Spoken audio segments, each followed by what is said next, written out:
जब आप भगवान को प्रार्थना करते हो तो किसी भी शब्द को बोलते समय उसे पूरी तरह से ऐसे ही फील करिए, महसूस कीजिए, उतनी ही भावना से उस शब्द को बोल के देखिए।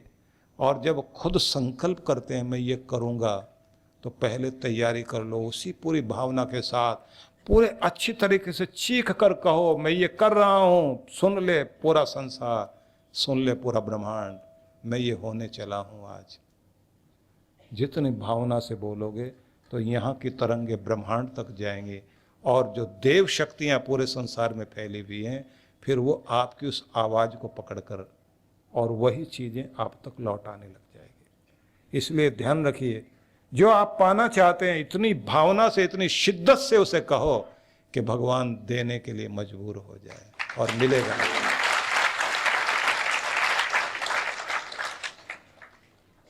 तो इसलिए मांगिए, पर मांगना आए। मुझे ब्राजील का लेखक, उसने प्रभावित किया अपनी पंक्तियों से, पाओलो कोएलो ने, कि छोटे से बच्चे को कभी देखो तो सही आप, जब वो कोई चीज पाना चाहता है तो कितनी ताकत लगा देता उसे पाने के लिए, माँ बाप को मजबूर कर देता देने के लिए। और कभी ये नहीं कहेगा कल दे देना, अगर माँ बाप तो कहते हैं कल दूंगा जरूर, नहीं माने बच्चा कहते हैं अच्छा अगली दुकान से लेके देंगे, कि तब तक भूल जाए ये, यहाँ अच्छा नहीं वहां से दिलवाते हैं। बच्चा अगर थोड़ी देर चक्कर में आ भी जाए तो उसके बाद वो देख लेता है एक दो दुकान निकल गई, इसने दिलवाया नहीं, वो वहीं लेट जाएगा, वहीं लेट जाएगा, पांव पीटेगा, चीखेगा, चिल्लाएगा, उसके बाद हाथ जोड़ने पड़ते हैं अच्छा भैया, फिर वापस लौट के पिछली दुकान से दिलवाना पड़ता है। पाओलो ने लिखा कि उसे मांगना और लेना आता है, अपने प्राणों में वो ताकत पैदा करो कि उस मालिक को देना पड़ जाए, वो देगा। मुझे ये चाहिए, मैं ये लेकर रहूंगा। इसलिए जब लोकमान्य तिलक ने हिंदुस्तान के अंदर एक नारा दिया था कि आजादी मेरा जन्म सिद्ध अधिकार है, मतलब हम सबका, भारतीयों का, और ये हम लेके रहेंगे, किस ढंग से बोला होगा, पूरे हिंदुस्तान को खड़ा कर दिया उस व्यक्ति ने। शब्द वही होते हैं, शब्द निर्जीव होते हैं, लेकिन उनमें प्राण भरने की जरूरत है। प्रार्थनाएं निर्जीव मत बनाओ, उनमें प्राण भरो, मिलेगा जो आप चाहते हो। तो एक विधि तो ये प्रयोग करोगे आप, जो मैंने आपको बताई।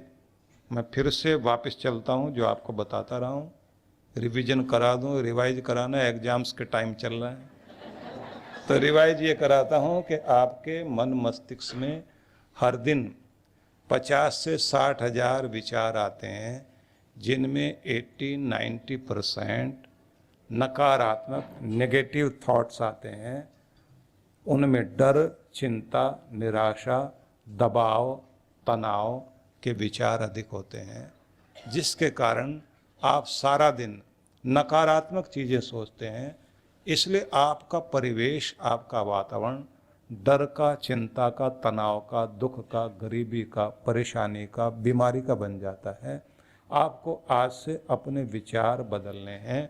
विचारों को बदलने के लिए आपको सकारात्मक रहने के लिए एक प्रैक्टिस जारी रखनी चाहिए, जिससे आपको आदत बन जाए कि कुछ भी होगा आप सोचेंगे सकारात्मक ही। और अगर आपकी वो दृष्टि नहीं बनी तो अच्छे विचार मस्तिष्क में भरे तो रह जाएंगे, लेकिन आदतें आपकी वही रहेंगी कि आप कितनी भी कोशिश करें आपके मुंह से वही निकलेगा।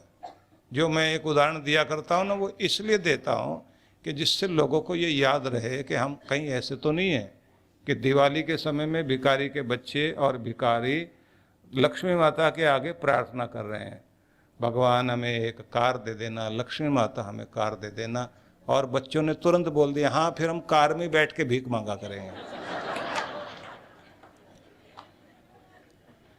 ये कभी कभी जो मैं बीच में हंसाता हूं ना, वो हंसाने का मतलब नहीं होता, उसका मतलब होता वो याद रहे आपको। क्या याद रहे? ये याद रहे कि अगर ये आदत पड़ गई आपको, तो जिस लक्ष्मी माता से राजा बनने के लिए भी प्रार्थना की जा सकती है, भिखारी मन वहां भी वही बात कहेगा, कार दोगे हम भीख मांगेंगे, या हम राजा भी बन गए हम पूरे दुनिया भर के देशों से जाके भीख मांग के आएंगे। मन भिखारी हो जाएगा। तो आपको आदत भिखारी वाली नहीं बनानी, ये याद रखना। जो आदतें बना लोगे वो हो जाओगे। फिर मैंने ये भी कहा आपसे कि आप अपने डरों से अगर मुक्ति चाहते हैं तो जो जिंदगी में आप होना चाहते हैं उसका ब्लूप्रिंट बनाओ, एक नक्शा बनाओ जो आप जमीन पर उतारना चाहते हैं। आप कैसी जिंदगी, क्या पाना चाहते हैं, उसको देखो। फिर आपसे ये भी कहा कि समस्त परेशानियां जो हमारी जिंदगी में आ जाती हैं, क्योंकि जो छाप हमारे मस्तिष्क में बचपन में डाल दिए गए, ये हम अपने बच्चों के मस्तिष्क में जो छाप डाल रहे हैं, जो इंप्रेशन दे रहे हैं, बच्चे वैसे ही होते जा रहे हैं, जैसे पिता वैसा ही बच्चा हो गया। तो उस स्थिति में हमें क्या करना चाहिए? खुद ऊंचा सोचें, बच्चों को भी ऊंचा सोचने के लिए मजबूर करें। और फिर मैंने ट्रीटमेंट बताया आपको कि ऐसे आप ना धोकर अपनी आंखों में देखकर स्वयं को ये बोलेंगे। ठीक है ना? इतना याद रहेगा। अब आगे चलते हैं, क्योंकि जितना मैंने कह दिया उसे आपने बार बार मन में दोहराना है। आप जाकर किसी को भी बताएंगे कि आज मैंने ये सुना, समझा, और आज से मैंने ये विचार किया कि मैं खुद को बदलने के लिए तैयार हूं। और मैंने आपसे ये भी कहा कि आपकी प्रार्थना के शब्दों में जान होनी चाहिए, प्राण होने चाहिए। भगवान को मजबूर कर दो, वो दे आपको। और कितनी बार चोट खा गए इसे याद नहीं करो, अपने उठने को याद करो, अपने साहस को याद करो, अपनी शक्ति को याद करो। इससे आप खुद को धोखा नहीं दे रहे हैं, बल्कि खुद को पहचानने का मौका मिलता है। तो यहां तक आपने समझा। आगे बढ़ते हैं। अगली बात आती है, जिंदगी को अब मैं कहां से शुरू करूं? जहां पहुंच गया हूं, अब बुढ़ापे में क्या होगा, अब इस गरीबी में क्या होगा, अब इस दुख में क्या होगा, जैसे हम बन गए इसमें क्या होगा, अब तो किस्मत ऐसी हो गई, सब कुछ वैसा हो गया, अब बहुत मुश्किल है। यही सोचते हैं ना हम लोग। अब इस मुश्किल को आसान करने की बात आगे मैं चर्चा करता हूं आपसे। आप जहां हैं, जिस रूप में हैं, जिस स्थिति में, जिस परिस्थिति में, जिस दशा में हैं, वहीं से रास्ता उन्नति की तरफ भी जाता है, वहीं से रास्ता भगवान की तरफ भी जाता है। इसलिए वहीं से शुरुआत आपने करनी। क्या मेरे पास क्या था और क्या रह गया और क्या खो गया? बुढ़ापा है, क्या करूंगा? तो आप कहिए शरीर में शक्ति तो नहीं है, पर तजुर्बा तो है। हाथ पांव दूसरों के इस्तेमाल करेंगे, दिमाग अपना लगाएंगे। पहले हाथ पांव तो खूब काम करते थे, अकल नहीं थी, समझ नहीं थी, अनुभव नहीं था। अब अनुभव तो है ना। अब इस अनुभव के आधार पर बहुत कुछ किया जा सकता है। पहले तो रास्ता पता ही नहीं था, अब तो रास्ते सारे मालूम है।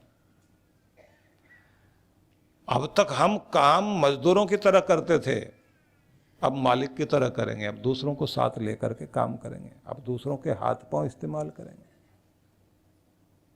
हर उम्र में, हर स्थिति में रास्ता बन सकता है, लेकिन अगर आप बनाने के लिए तैयार हों तो बात बनेगी।